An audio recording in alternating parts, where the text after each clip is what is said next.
আমি মোহাম্মদ আরফত আলী শিকদার, ইলেকট্রিশিয়ান।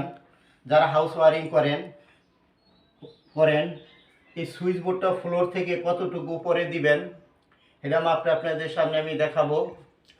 আর সিলিং রোজ, ওই যে সিলিং রোজটা এই ফ্লোর থেকে কতটুকু উপরে দিবেন, আর ফ্যানটা ছাদ পর্যন্ত বা ফ্লোর হইতে এই সিলিং ফ্যানটা কতটুকু উপরে থাকবো তা আপনাদের মেপে আমি প্র্যাকটিক্যাল আপনারা দেখাই দিব।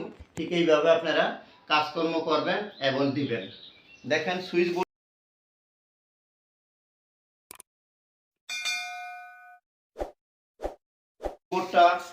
বোর্ডটা থাকবে ফ্লোর থেকে 1.30 মিটার। এই যে দেখেন ফ্লোর আমি ধরছি,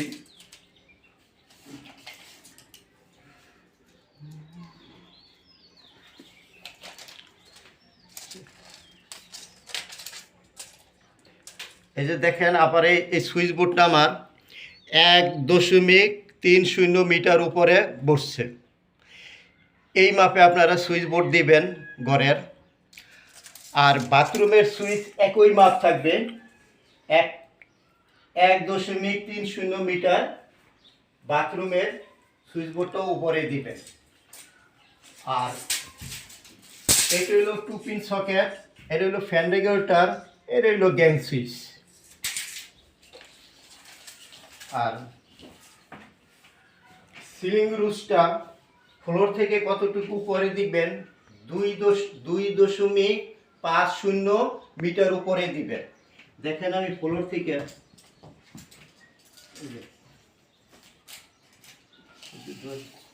ফ্লোর থেকে দিবেন সিলিং রুফটা। আমি চ্যাপটা নিয়ে এসে লই আপনাদের প্র্যাকটিক্যাল দেখাবো।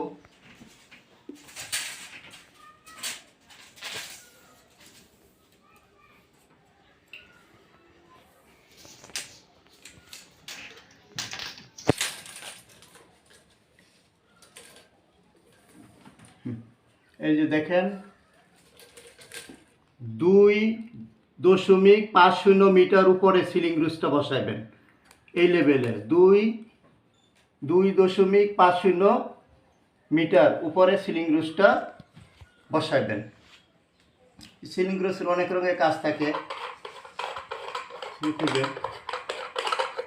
এই যে এটার মধ্যে একটার মধ্যে আছে পজিটিভ, একটা আছে নেগেটিভ, একটা ফেস, একটা নিউট্রাল। এটার সাহায্যে আপনারা বিভিন্ন সোর্স চালাইতে পারবেন। এটার জন্যই হয় বা স্পেয়ার হিসাবে রাখা হয়। এই যে সিলিং ফ্যানটা আমি দাঁড়াইছি চেয়ারের উপরে, ফ্লোর থেকে কতটুকু উপরে থাকে তা আপনি বলে দিছি। এই সিলিং ফ্যানটা থাকবে ফ্লোর থেকে থাকবে দিবেন 2.75 মিটার। আবার আমি বলছি 2.75 মিটার সিলিং ফ্যানটা উপরে থাকলে আপনারা প্রচুর বাতাসটাও পাইবেন। সম্পূর্ণ ঘরের মধ্যে বাতাসটাও লাগবে, কোনো সমস্যা হবে না। দেখেন আমি দেখাই দিচ্ছি, দেখেন আমি পরিশ্রম করতেছি আপনাদের জন্য। এই যে এই দেখেন এতটুকু দেখেন এই মাপটা দিয়ে রাখবেন। 2.75 মিটার উপরে থাকবে ফ্লোর থেকে এই সিলিং ফ্যানটা উপরে থাকবে। পাওয়ার সকেট এই ফ্লোর থেকে পাওয়ার সকেটটা 1 ফুট উপরে দিবেন। 1 ফুট উপরে দিবেন বা স্কার্টিন আছে, স্কার্টিনের উপরে বসবো এই পাওয়ার সকেটটা দিয়ে আমরা ফ্রিজ চালাই, পরে মাইক্রো ওভেন চালাই, আয়রন চালাই। এই ধরনের আমরা সোর্স এটা থেকে চালাই। এটা হলো ডিস্ট্রিবিউশন বোর্ড। এই যে এসপি সার্কিট ব্রেকার আছে বা এমসিবি সার্কিট ব্রেকার এসপি, এটার বলে ডিস্ট্রিবিউশন বোর্ড। এই বোর্ড থেকে বিভিন্ন ঘরে লাইন সাপ্লাই যায় বা পাওয়ার যায় প্রত্যেক রুমে।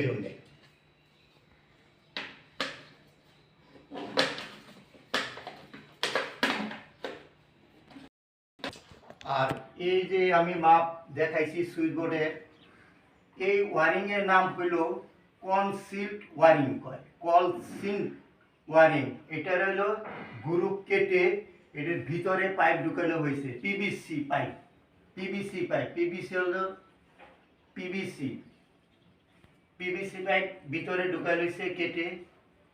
এই যে ওয়ারিং গুলো দেখছেন, এটা এই যে লাইট জ্বলতেছে, এই যে লাইট জ্বলতেছে, এটারে কয় কনসিল্ড ওয়ারিং, কনসিল্ড ওয়ারিং মানে গ্রুপ কেটে ভিতরে ঢুকানো হয়েছে পাইপটা, এটা কনসিল্ড ওয়ারিং বলে। আপনারা দেখেন কনসিল্ড ওয়ারিং। আর যেই হিসাব আমি দিয়ে দিছি, সুইচ বোর্ড কতটুকু উপরে থাকবে এবং সিলিং রুজ কতটুকু উপরে থাকবে, পাওয়ার কতটুকু উপরে থাকবে, ফ্লোর থেকে সিলিং ফ্যান কতটুকু উপরে থাকবে, আমি সব বলে দিছি। প্র্যাকটিক্যাল আপনাদের সামনে আমি স্টিল টেপ দিয়ে, মেজারিং টেপ দিয়ে আমি মেপে দেখাইছি। ঠিক এইভাবে সুইচ বোর্ডগুলো উপরে রাখবেন। আর সুইচ বোর্ডের ওয়াট রাখবেন সর্বোচ্চ হইল 1000 ওয়াট পর্যন্ত রাখবেন, 1000 ওয়াট। আর সর্বনিম্ন হইল 800 ওয়াট রাখবেন। আর সুইচ বোর্ডের 10টি পয়েন্টের উপরে রাখবেন না, রাখবেন না। এইভাবে আপনারা কাজ করবেন, কোনো সমস্যা হবে না, কোনো সমস্যা হবে না।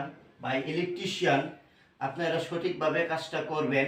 আর কোনটার কী নাম এটাও মনে রাখবেন, আমি অতীতে ভিডিওর মধ্যে আমি দেখাই দিছি।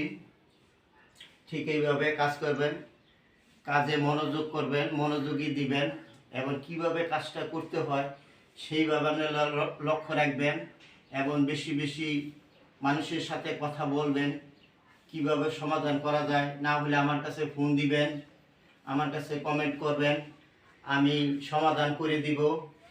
আর ভাই ইলেকট্রিশিয়ান, আর আমার এই ভিডিওটা আস্তে আস্তে দেখবেন, টেনে টেনে দেখবেন না, আস্তে আস্তে দেখবেন। আর আপনাদের সামনে, আর আপনাদের মধ্যে আমার একটা কথা রইল, আমার একটা ভালো, আমার ভিডিওটা ভালো লাগলে একটা লাইক করবেন আর বেশি বেশি শেয়ার করবেন বন্ধুদের সাথে, যে আমাদের ভাই একজন আরফত আলী শিকদার ইলেকট্রিশিয়ান,